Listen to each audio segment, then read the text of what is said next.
saw my erected penis that particular time.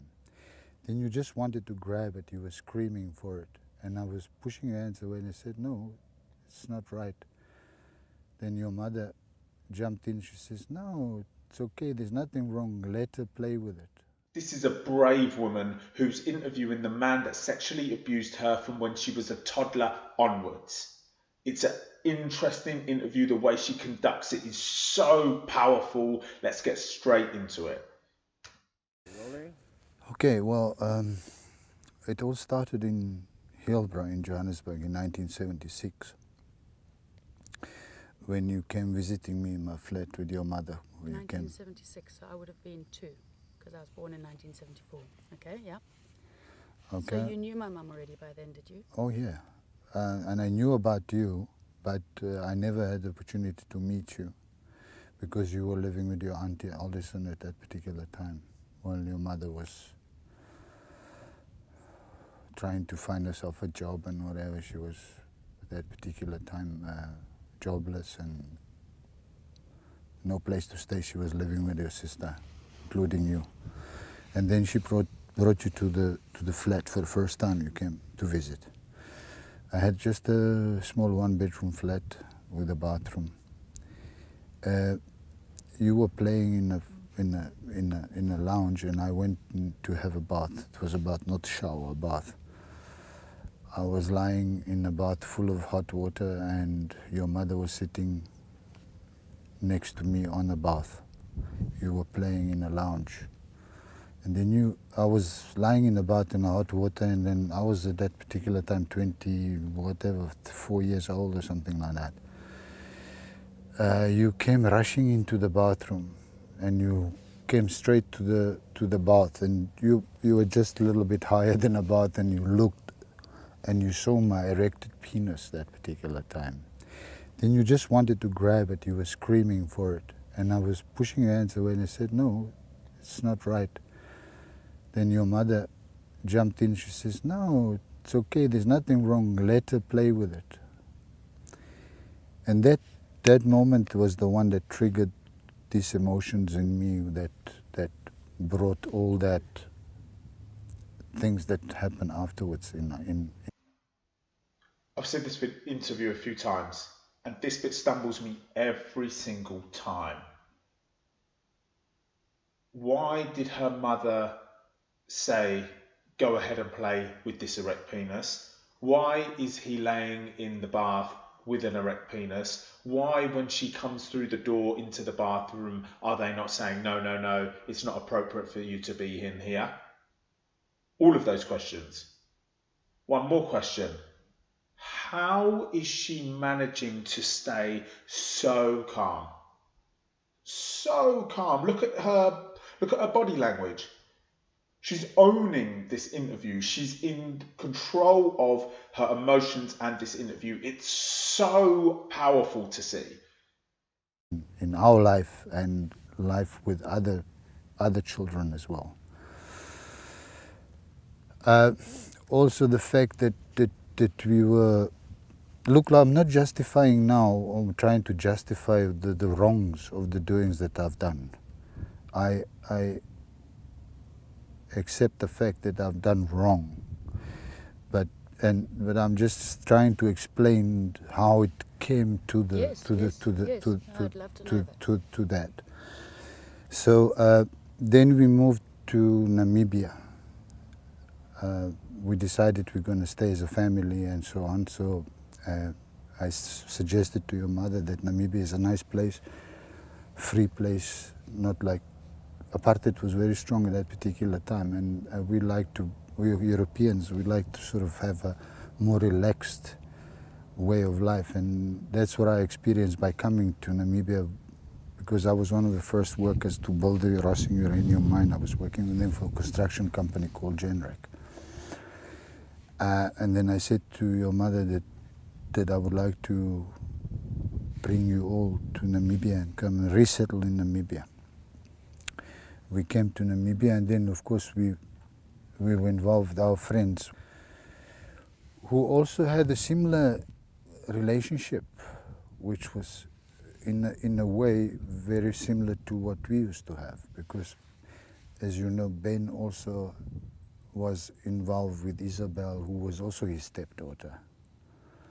And being a crowd of all this was like acceptance on all of your part, that this is a part of life, you understand?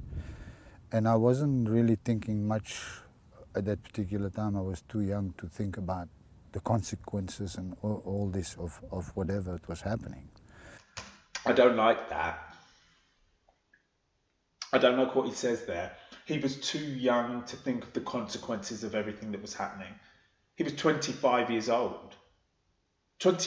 Somebody of 25 years who is 25 years old is old enough to understand what is wrong, right from wrong.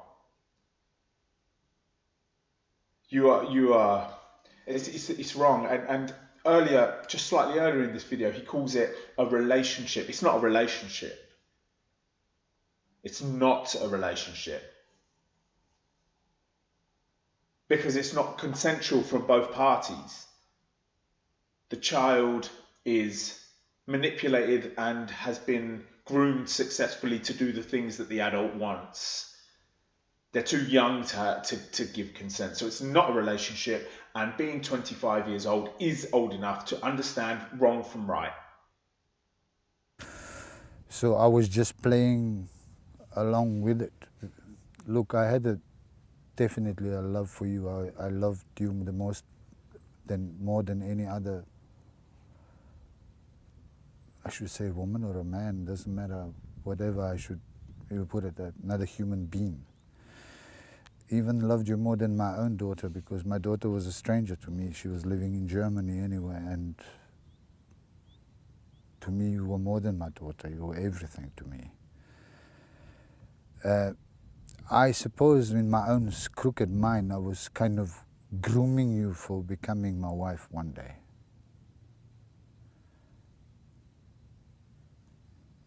It may sound weird or something. I don't have that feeling now, but this was the thing that I felt at that particular time. I'm talking about how I was feeling at that time. Yeah, of course. It is crooked. It is weird. How are these people even existing in this mindset? He thought he was going to groom her to be his wife. He started this process when she was 2 years old in that bathroom. And she is accepting everything that he said in such a calm manner.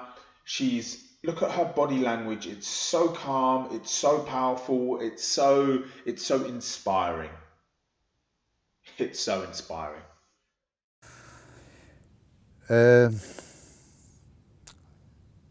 Also, you were not objecting to anything that I was doing to you, so I'm not saying that you kind of insisted on anything, but so it happened that you were not refusing and not saying no, don't do that or whatever. You know, you were always there and always willing to participate if I was kind of approaching you.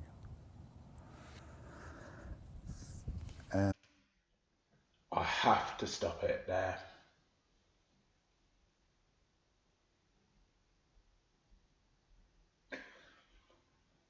When a child is successfully groomed for sexual activity, I'm going to say a large proportion of those children that happens to believe that what they are doing is okay. Believe that what they are doing is something that they should do for this other person because they're a close family friend, or they're a trusted member of the family, or they're a friend even. They don't understand that what they're doing is wrong and that they need to tell somebody about it because they've never been taught that. They're naive in this situation. Nobody ever told them about private areas. Nobody ever told them what is sexual activity, what isn't, what you should and shouldn't be doing, and when you should tell somebody that something is going on. They don't have these tools. They don't have this education. So they're just going along with it because they're children. You think of a child who's 5, right? And 5 is, this happened to her when she was a toddler onwards. A child who's 5 doesn't understand what's right from wrong with this area.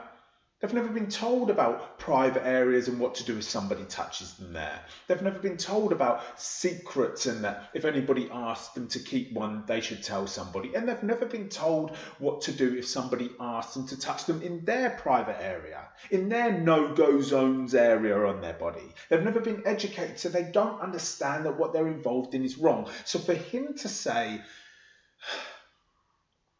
and I'm sorry, I can feel myself getting too into it, but for him to say that she never resisted, for him to say that she was always there, for him to say she never said no, well, that's because he groomed her successfully. And I say it again, she is a powerful woman for this interview and reacting so well to what he's saying.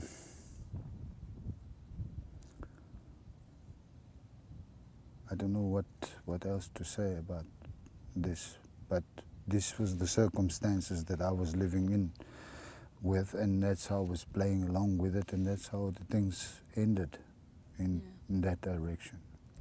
And you were adopted? Yes, I was adopted when I was 18 months old, yes. As a baby, okay. Yeah. And your mum, your biological mum? No, I don't know any of my real parents at all. Never met them. I don't recall meeting them or seeing them ever. Yeah. Did you have any abuses of your own as a child? No, well, I had one incident. I was about a teenager at that particular time. There was an army officer who offered to take me on a boat ride, and we went on a river boat ride, and the boat with the engine at the back, he was sitting and controlling the engine, and I was sitting one seat ahead. And then I was watching, of course, the water and the trees along the side of the banks and all that. It was nice to actually be riding in a boat. And the next thing I turn around and I see this guy was totally naked.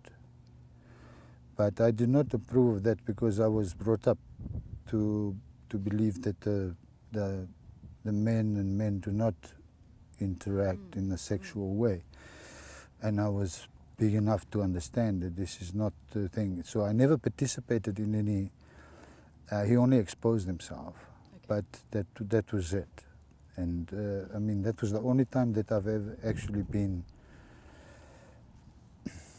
involved in any kind of sort of sexual scenes, so to speak. Yeah.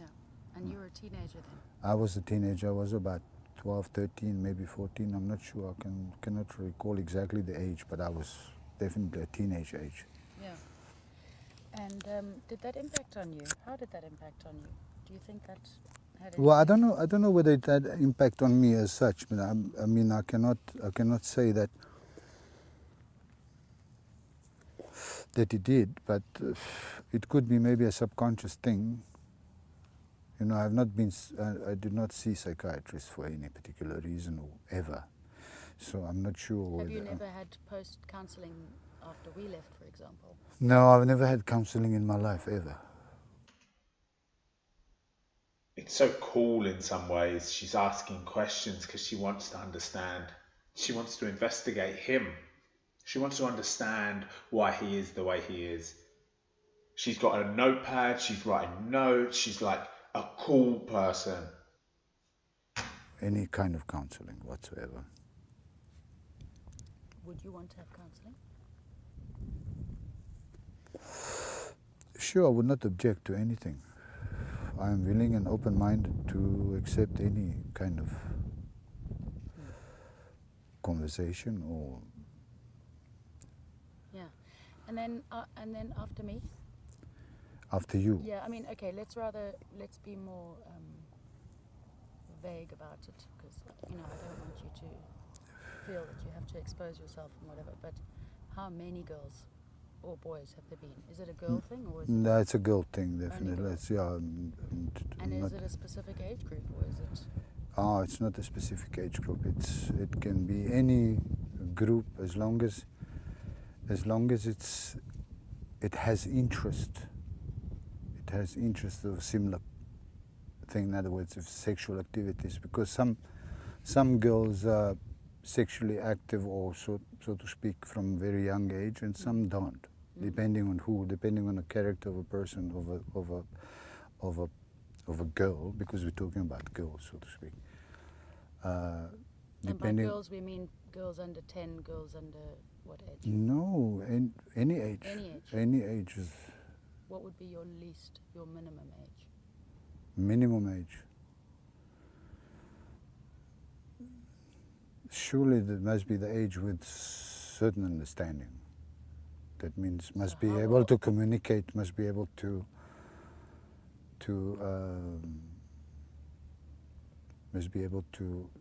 respond. So in my case, it was 2. Well, in your case was, I think, 3. Okay, let's call it 3. Is a 3-year-old? Would you call that compliance at 3? Compliance. The compliance is only the fact of the interest of the person.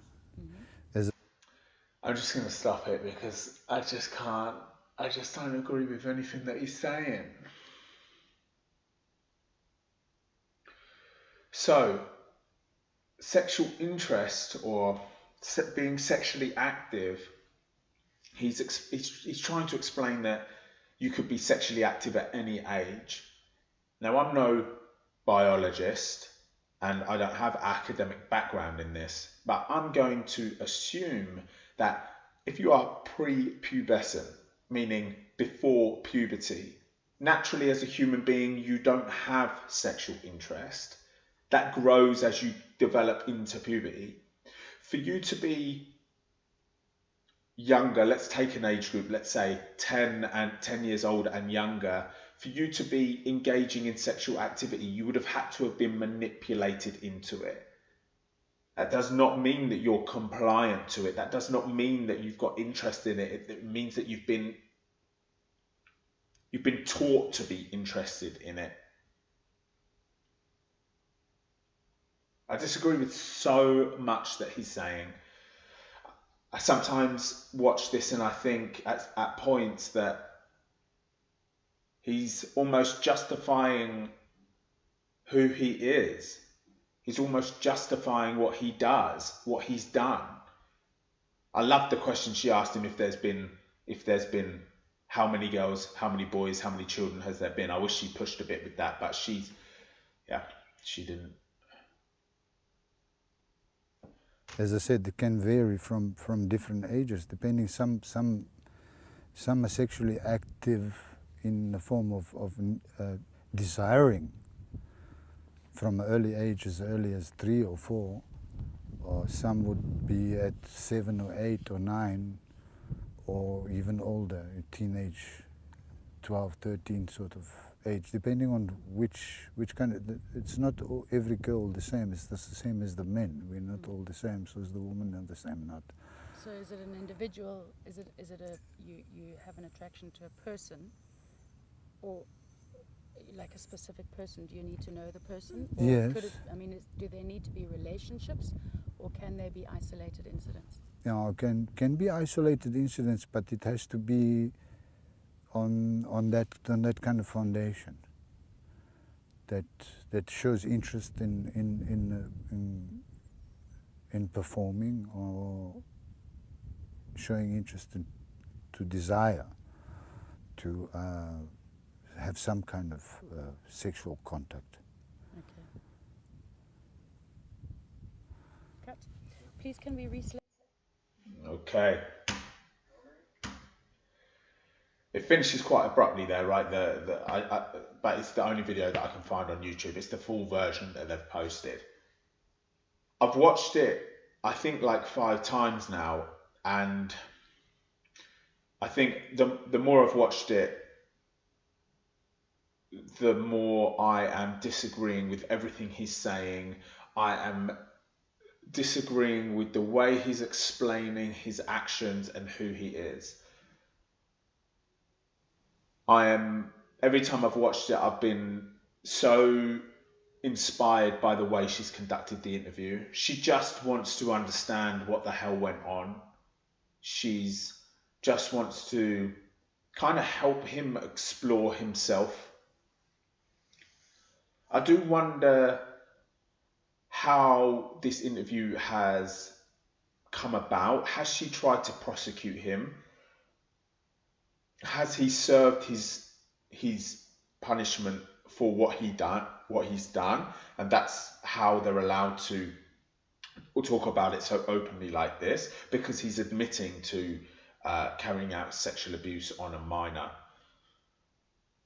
It really does make me think about what I want with the man that sexually abused me when I was a child. When I started pursuing him and trying to find him, this was always the kind of thing that I had in mind. This kind of one-on-one conversation, asking him questions, why, how, just to understand a little bit more. This is an inspiring interview. I think this is an inspiring interview for anybody who has been through something like sexual abuse as a child. She's really owned this situation. She's really taken control of the situation. And actually, when you watch these two together, she's the one in the driving seat, right?